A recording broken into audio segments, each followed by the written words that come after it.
In my eyes, Mysterio is the GOAT when it comes to comic book supervillains. I love that he doesn't have any superpowers, but instead creates his own, using repurposed special effects techniques he learned working in the film industry. It's why he's always been my personal favorite ever since I was a kid. He's the perfect blend of sinister and camp.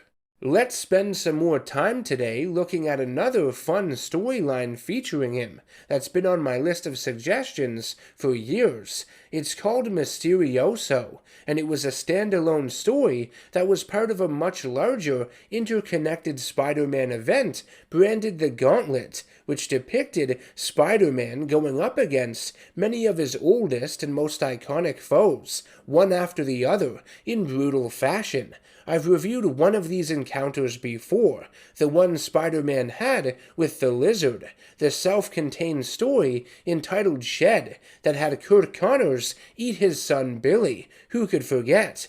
The Gauntlet event led into the semi-sequel of Kraven's Last Hunt, called Grim Hunt. Mysterioso spans issues number 618, 619, and 620 of The Amazing Spider-Man.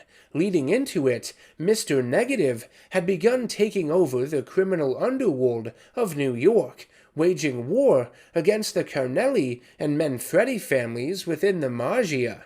His main target was Silvio Manfredi, also known as Silvermane, as he was the one responsible for the experiments that led to his dual personalities and Dark Force-related powers. Negative would steal an artifact known as the Tablet of Death and Entropy that had inscribed on it an ancient formula used to create a deadly poison called Devil's Breath, which targets specific DNA using a sample of someone's blood. It's related to the Lifeline tablet Silvermane had once used.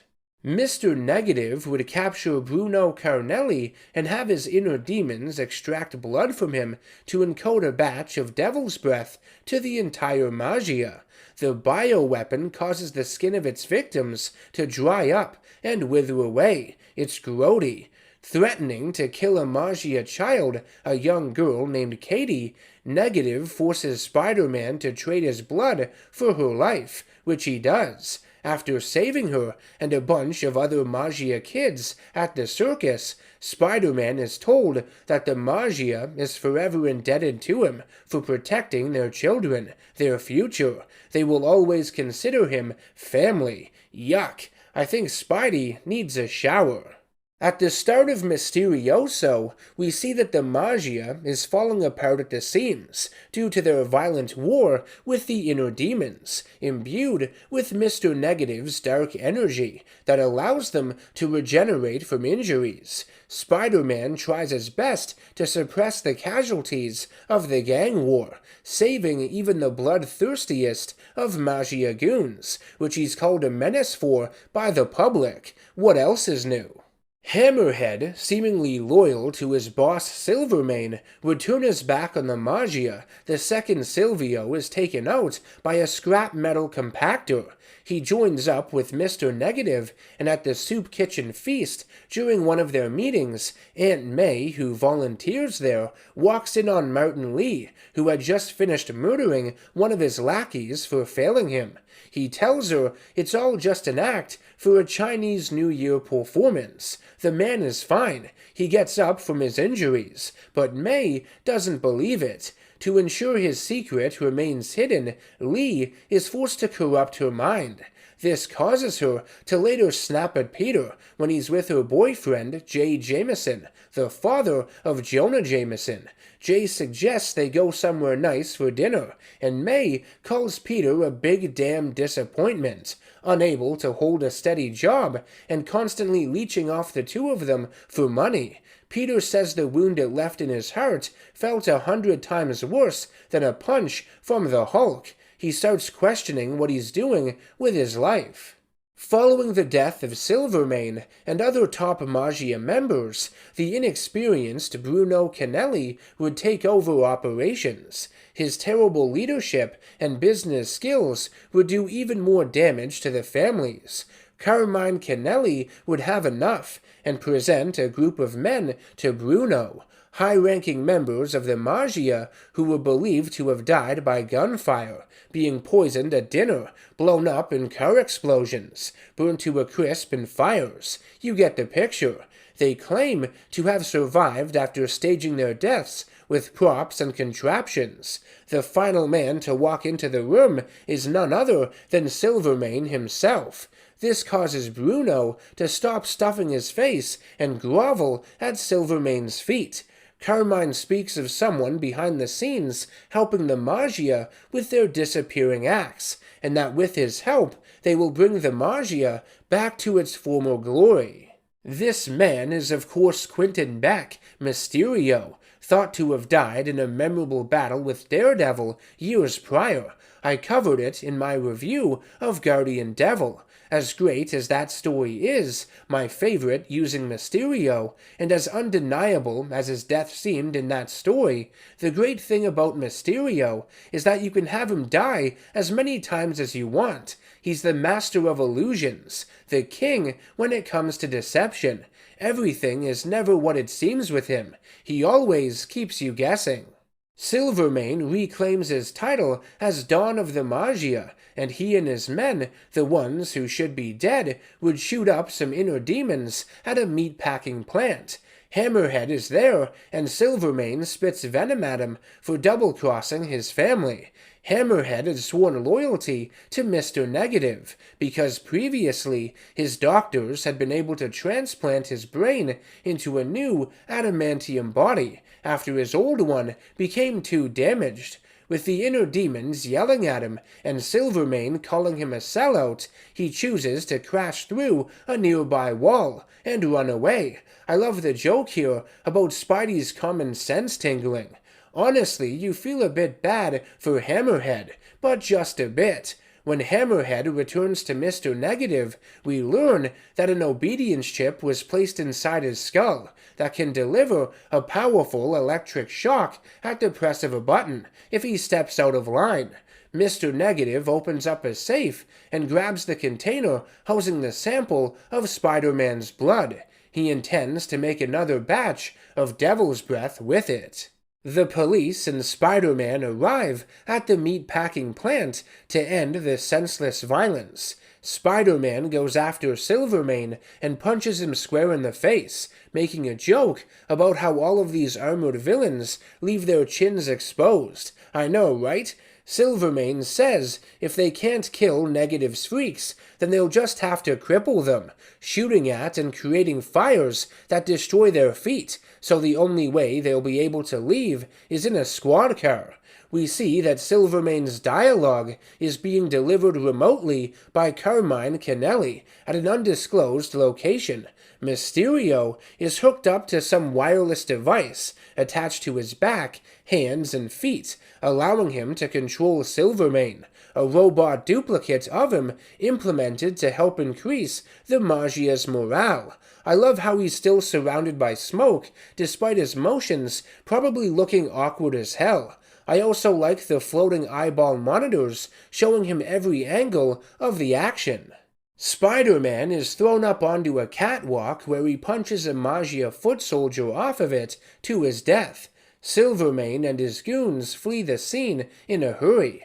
Spider-Man is utterly gobsmacked. He knows by now how hard to punch a criminal. Maybe Aunt May's words got to him more than he thought.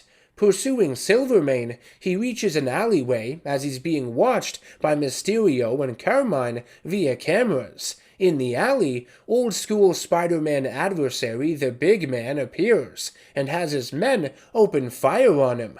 One of the criminals is hit by Spidey's web shot, and his gunfire sprays over the rest of them to Spider-Man's horror.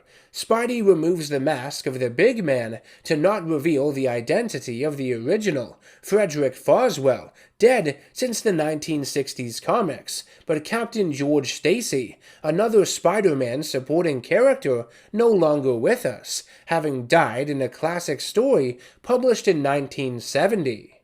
At this point, Spider-Man has had enough of the bullshit. He's not an idiot. He knows all of this stuff happening is impossible. He picks up Stacy, clearly a man wearing a mask of his likeness. See the visible tearing on his chin? And threatens Mysterio, telling him he's gone too far this time. The villain isn't scared though. He believes he's still in control. Spider-Man meets with an ally, NYPD forensic scientist named Carly Cooper, also the love interest of Peter Parker during this period. She's spooked after trying to perform an autopsy on the body of the man punched by Spider-Man. He's still alive, just given a drug that makes him appear dead. She also brings up her father Ray, who was killed in a car accident after driving drunk when she was younger. He had confronted her earlier in the night, and she doesn't know if he's an imposter or not. Spider-Man asks her to bug him the next time she sees him.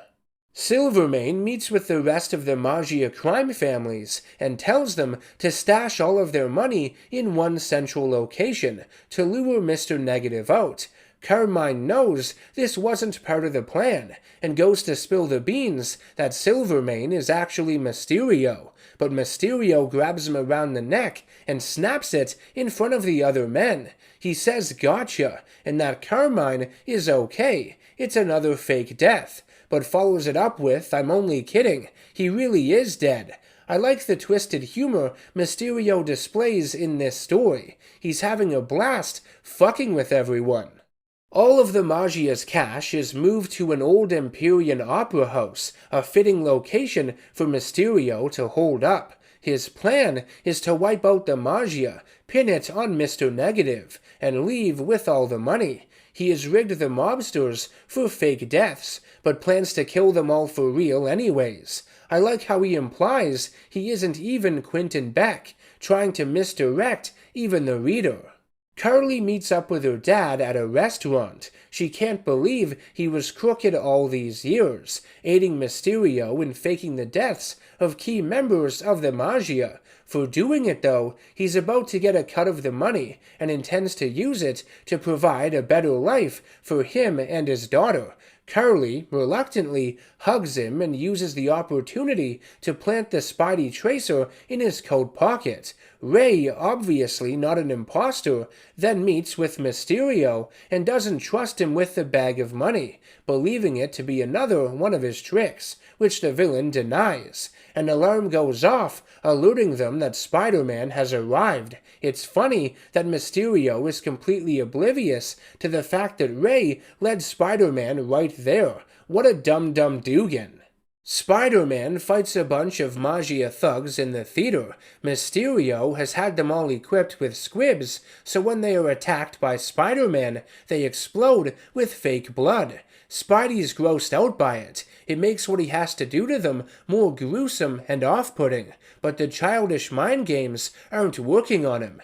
The fake Silvermane charges Spidey as Mr. Negative and his inner demons arrive. Negative releases Devil's Breath, which fills the opera house. Spider-Man holds his breath because he knows it could be targeting his DNA.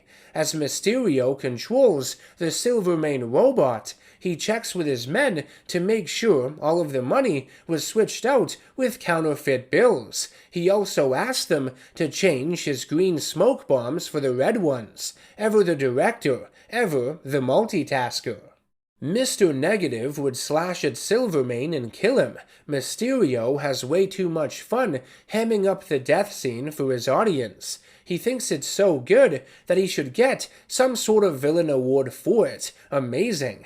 Spider-Man reaches Mysterio, who has surrounded himself with red smoke, to trick Spider-Man into believing it's more Devil's Breath. However, Spider-Man had managed to obtain a hazmat mask from the police outside the building, so even if it was Devil's Breath, it would have no effect. Spider-Man blindly punches the air until one of his fists connect with Mysterio's helmet, breaking it. Mysterio starts coughing uncontrollably. He's put on wrinkly, prosthetic makeup to appear as though he is dying.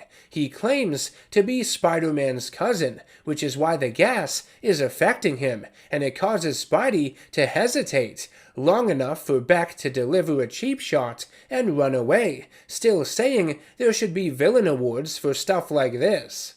Mysterio and his goons make their getaway on a garbage barge. Spider-Man reaches it and climbs aboard to their surprise. He calls Beck a human-sized piece of garbage. Nice. Beck pleads that Spider-Man let him go. He'll never have to see him again.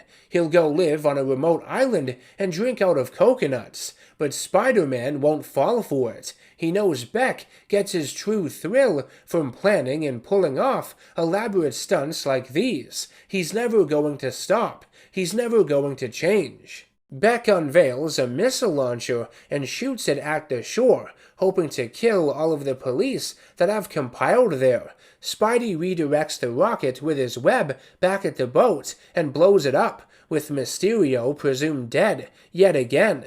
Spider-Man doesn't believe he really is, though. Mysterio always has a backup plan.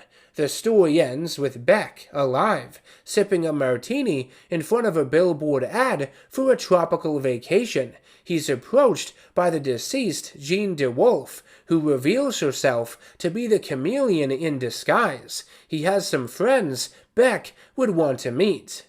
So there you have it, Mysterioso. While not my favorite storyline featuring the villain, that's still Guardian Devil, and I think I might even prefer some of Mysterio's classic capers from the Silver and Bronze Ages too, because they are just that, classic. I think Mysterioso is still very entertaining. I love how it cakes on the layers of manipulation and misdirection from him, even if Spider-Man isn't fooled by it in every instance. All that matters to Mysterio is how elaborate his schemes are. The more complicated, the better, and the more fun he has pulling them off. The comic does a great job reinforcing Mysterio as this threatening presence, but isn't afraid to ham it up with him as well. It leans on his unsurpassed sense of showmanship, which is something I've always enjoyed about this character, and makes him stand out. He's the kind of villain that takes pleasure in chewing the scenery, being over the top. You never quite know what to expect from him. I like the sense of humor given to Mysterio throughout the story too. It's twisted, but tickles that funny bone, and I appreciate the references it makes to older characters and storylines within Spider-Man's mythology, some that younger readers would probably have to do a little research on to understand. All in all, Mysterioso is a fun read, and I think it's the perfect encapsulation of what Mysterio is all about as a villain. Let me know your thoughts on the comic down in the comments section below. If you'd like to support the channel and ensure the production of more content like this, think about subscribing. And if you'd like to nominate future video topics, including supervillain breakdowns, you can do so by becoming a producer on Patreon. I thank you in advance for any pledges that come in, and I will see you all in the next one. Take care and stay nerdy.